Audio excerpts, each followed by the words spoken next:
Hello, last word on sports fans. I'm here with Brentford striker Lasse Vibe, thanks to Matchbook.com. Now, Lasse, I suppose I should first speak to you. I'm talking to you here off the back of a disappointing game against Middlesbrough yesterday. You started the game. Brentford looked promising, but a couple of errors and they ended up losing the game. What were your thoughts on the game? Do you think you could have got more out of it? Yeah, definitely. The game in itself wasn't that disappointing. I mean, the performance was good, but it's not about performance really, it's about winning the game.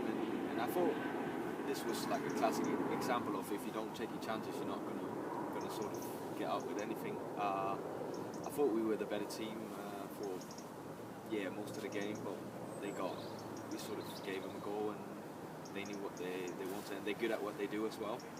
So that was it. Now, Lasse, I'm right in thinking that you got into football at a very young age. How did you get into football? I mean, you just play it, sort of.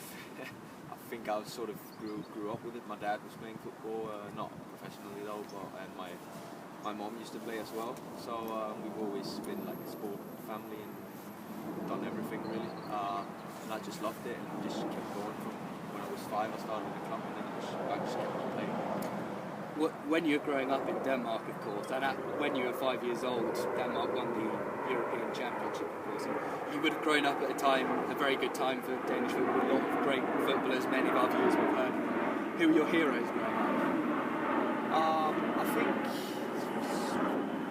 probably, obviously, the Laudrups did really well. Of course, Michael was a big hero because he was in Barcelona and Real Madrid, and two of the biggest clubs in the world. In the national team, I think Brian, his brother, was also doing really well.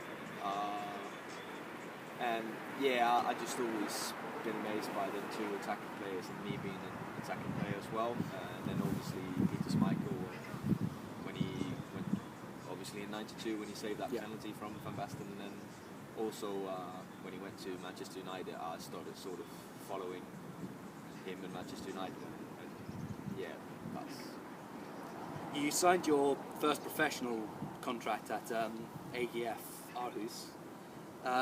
When you were there, it took a while before you made your first team debut. You were 20 when that happened. You had a few injury problems, but you never really cracked the first team while you were there. Why do you think you didn't make it into the first team?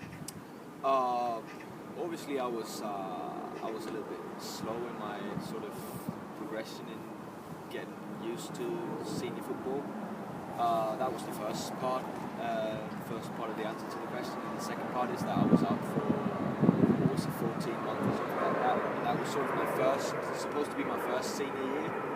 And I was just injured for the whole time, which is never really good. And then all of a sudden, when I was in 2019, I was sort of old enough to train with the first team and the lads, but nobody knew really who I was because I've just been injured for so long time, and that sort of those 1.5, 2 years that I sort of just wasted there, that's been haunting me ever since, I think.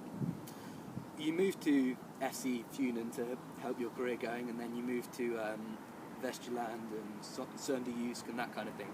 And that's when your career really started to take off. You won your first silverware with FC Funen and that kind of thing. Did you feel that you were doing things differently, or were you doing the same things but more effectively in that time? Sorry, that's a bit of a difficult question. Yeah. No, I know what you mean. No, I was doing the same thing. The thing is that if you don't get sort of time playing like real games, I only play under 21s games in AGF, and then I played 2 first team games, and I think I played the under 21 league in Denmark at that point was in the 3rd tier, and the team that I moved to was actually in the same league, but because it was a first team, the pressure was just different, and we were just striving for going to the 2nd tier, which we also did, but the pressure that was on there was just totally different from what I've been used to, and that was just something in my education, football education, that sort of I've never experienced before. And I think that doing the same things in the first team is always different, and that's just why I progressed after that. after that, you moved to Sweden with Göteborg. You had some real success there. You scored 30 goals for club and country in 2014. You won your first cap, and then in 2015 you won the Swedish Cup with them, scored in the final, that kind of thing. Do you think 2014, 2015 was kind of a turning point in your career? Do you think those are the best years of your career so far? Yeah, they are definitely 2014 is definitely the best year of my career so far.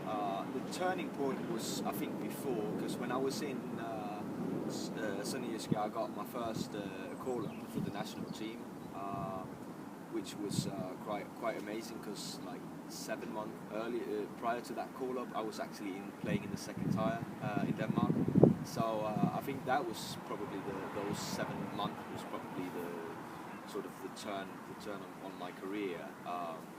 But basically, I've been sort of playing on the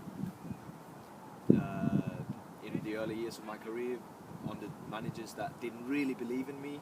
They saw I could score goals, but they didn't really believe in me, and that was actually maybe not for the first time, because I had one earlier as well, but in Sunniska, when I came there, the first thing they said the first day is, we've got to play. He's got pace. He's scoring goals, and they sort of adapted their whole way of playing to me, and that just opened my eyes and like sort of gave me a confidence boost, and yeah, that turned my career around, I think. During that time at Vestjylland and Sønderjysk, you were studying for a master's degree in finance and accounting, which you recently got. Congratulations for that. Do you think that that's an area you want to go into after you retire from football? I'm not sure really. I'll definitely use it some way. I mean, been doing economy stuff and being able to do books. I mean, that's something you do everywhere, even in football clubs. I haven't really decided yet. I'm only 28 years old, so I still got hopefully a couple of years more. So I mean, I haven't really decided on that yet. My dad is an economist as well, and I've always found it interesting with sort of bank stuff and numbers and finance. So that's why I started doing it, because to be honest with you, I didn't have much success at 18, 19, and football was not sort of enough for me, and I played like the year after what we sort of call high school or whatever you would call it. I had like a free year where I was only full-time football player, but I was just bored, really. I'm not really that much into playing on the PlayStation and stuff like that, so I just figured if I'm going to be a footballer, I can't do that without doing anything else. That's why I started, and I just kept on going because I thought it was funny, and yeah, we'll see where it will take me somewhere. Back to 2015 and 2016. In the summer, Brentford came calling, effectively halfway through the Swedish season. You were a bit of a cult hero in Sweden. Was it difficult making the move, or once an English club came calling, were you straight in there? No, I mean, I was maybe after my 2014, I was expected to leave, because that's when the season finishes, and I obviously did a great season in the national team as well. We beat some great team there as well, and I was playing, starting for the national team. So obviously I was expecting a move, and I think everyone else was, but it just didn't sort of, the clubs in January not really buying as much as they are in the summer, with the European clubs at least, and that's what I wanted to do. I didn't really want to go for, I turned down a couple of money moves as well, because I wanted to play football for real. I never went into football thinking like, oh yeah, I'm going to play in China someday, or whatever. So I just thought it was easy once like a real football club came and approached me, and I thought it was kind of easy. Not leaving Gothenburg wasn't easy, definitely not, but I knew it was time to go, and this was the right choice, and I'm really happy I made it. You actually started off your Brentford career mainly on the wing, but you did perfectly well there. You scored 5 goals in 11 games or something like that. Although you obviously prefer playing as a striker, do you think you're as comfortable on the wing as you are up front? I think it depends on the system, really. I think in the way that we play at Brentford, I sort of get too isolated playing on the wing, especially if I play on the right hand side, and we've got, at that point when I played on the right hand side, Judgy was playing on the left hand side, and he's coming in all the time, and the same thing with Swifty now. Yeah. So I think I'll just get too isolated out there. So with this system, I prefer to play, in the middle somewhere. I think the clubs in Gothenburg we played 4-4-2, so I was a striker there. That's probably also something that suits me well.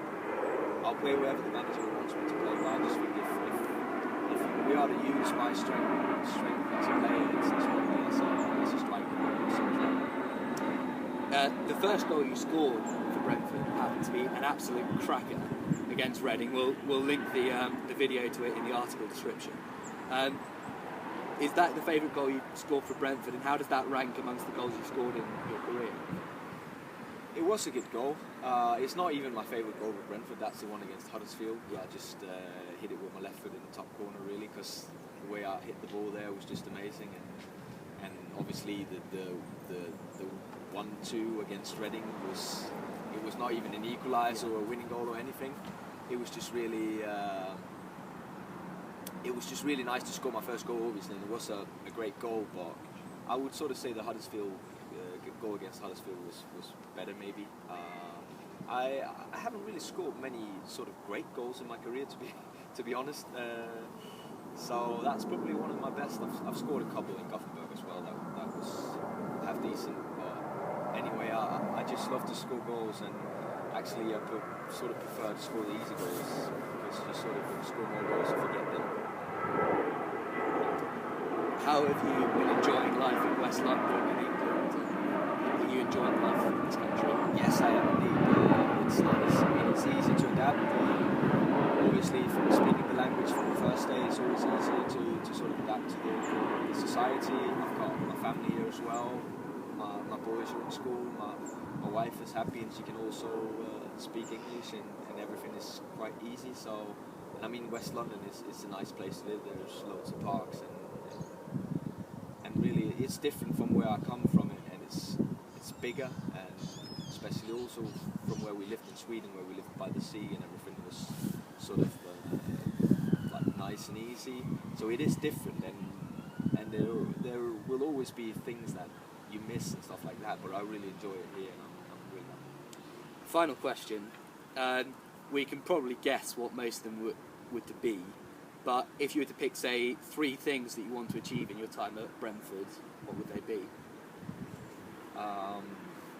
Obviously the first and the biggest thing for me, also happens to be the biggest thing probably for Brentford, is to go into the Premier League. That's a big thing for me personally. I'd love to do that with Brentford. Then another thing which I haven't done, I've been called up to the national team while I was at Brentford, but I haven't actually been able to get on the pitch, because that's just the way things work, really.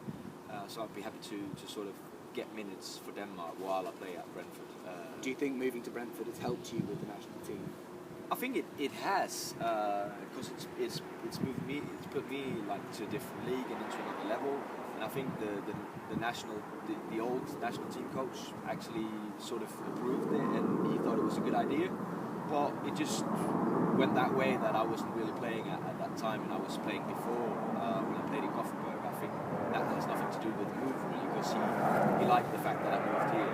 So I think it has happened. So we've got national team promotion. Is there any other thing that you're desperate to do in Brentford? I would like the team to I would like to play like a big team. If we're not able to get to the Premiership this year, then probably play a big team in one of the cups next year. That would be a great one for me personally as well. I sort of I hope to play the FA Cup game that we had on Saturday, but I didn't. I was resting, so I still have that to sort of on my checklist to play the FA Cup. If we could play like Manchester United would be great to play, but you never know. Thanks very much for your time, Lasse, and thank you very much to Matchbook.com for giving us this opportunity. Thanks very much for your time. Thanks for doing this interview in the cold.